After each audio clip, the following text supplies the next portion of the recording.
a little about the Oregon State University Extension programs. We currently work with all 9 federally recognized tribes, and we have a really large urban population. Each tribe has had varying successes with extension programming. That's due to a lot of different reasons.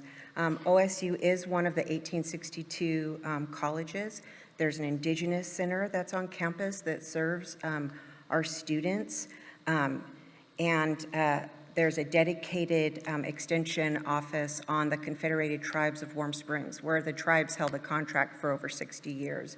But there's still a lot of work.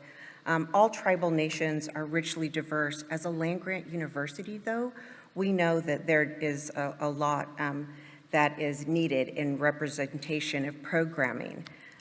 We wanted to create diversity, equity, and inclusion with intentional strategies and goals. The creation of the Indigenous Peoples Work Group, IPWG, began to fill these gaps for SNAP-Ed programming educators. The innovative work group required breaking down barriers within extension and education to gain support from our state and regional programming directors. IPWG has created a safe and non-judgmental sharing space for extension faculty and staff to learn and share about lived experiences working with Oregon's tribes. We discuss cultural humility, the importance of learning about local tribes, and the impact of building positive relationships.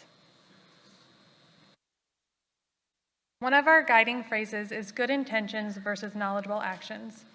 Everyone has good intentions, but these tend to be one-sided objectives without full understanding of situations, cultures, or needs. With knowledgeable actions, we give ourselves time to gather information and act on best practice. As an example, in this first picture here, there was really no connection with assistance at all. In the second picture here, there was, we were finally consulted, but then somebody decided to throw on this picture of this belt, but it was the wrong tribe.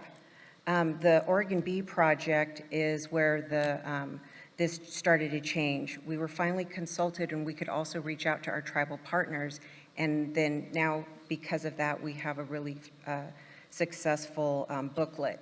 In this last picture here, this shows true collaboration with one of our local tribes, where the extension program connected with them and their cultural department, creating this beautiful canvas sheet, because again, they made the connections in the beginning instead of using something else.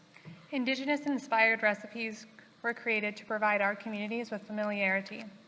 Recipes were shared with the Food Hero State team to add to available resources.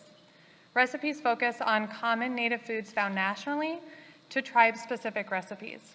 With tribes, if information is preferred to keep kept within that tribe, it is done that way. Collaboration with the local coastal tribe and organizations led to development of an educational interactive pocket guide to the Amanda Trail called Trail Ed. The guide portrays many plants and wildlife that live throughout the area and highlights the importance of sustaining Native populations both historically and today. Through built partnerships, an IPWG member collaborated in creating videos of Indigenous-owned farms in Portland area. The farm owners shared their origin stories, their culture, and the importance of creating community where you are, whether you're on your ancestral lands or not. We also partnered with our campus Indigenous Center director to co-sponsor a screening of the Gather film on the reclamation of Native identities through food sovereignty. This included a panel discussion with Chef Nephi Craig. And then due to the vast number of inquiries, we were able to get grant funding to work with Chef Craig to create recipes, educational materials, and a live cook-along event, specifically for our Native population in Oregon. And then Bob's Red Mill also donated enough quinoa for everybody who was there.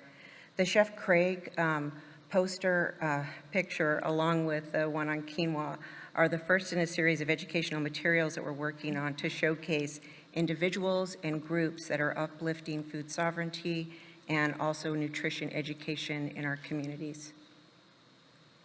We have consulted with many organizations and government departments, both state and federal, sharing lived experience and the importance of creating IPWG, not for programming or to create content, but to meet our Indigenous communities where they are in a culturally responsive and appropriate manner. Preservation is a vital part to Indigenous cultures and helps address barriers of access to food, infrastructure, and culture.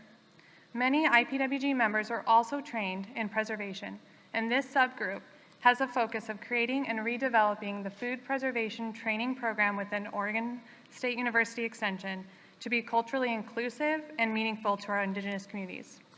Several of Oregon's Indigenous communities have requested preservation trainings that speak to Indigenous way of life and address barriers in both urban and reservation communities. We acknowledge and respect that not all tribes cultivate their food and are primary hunters and gatherers, as is the Confederated Tribes of Warm Springs. We are honored and appreciate this time with you to share about the Indigenous Peoples Work Group within Oregon State University Extension Service. We would like to thank all of our members who continuously engage in this work, support the initiatives, and advocate for Indigenous community-led creation of programming and resources.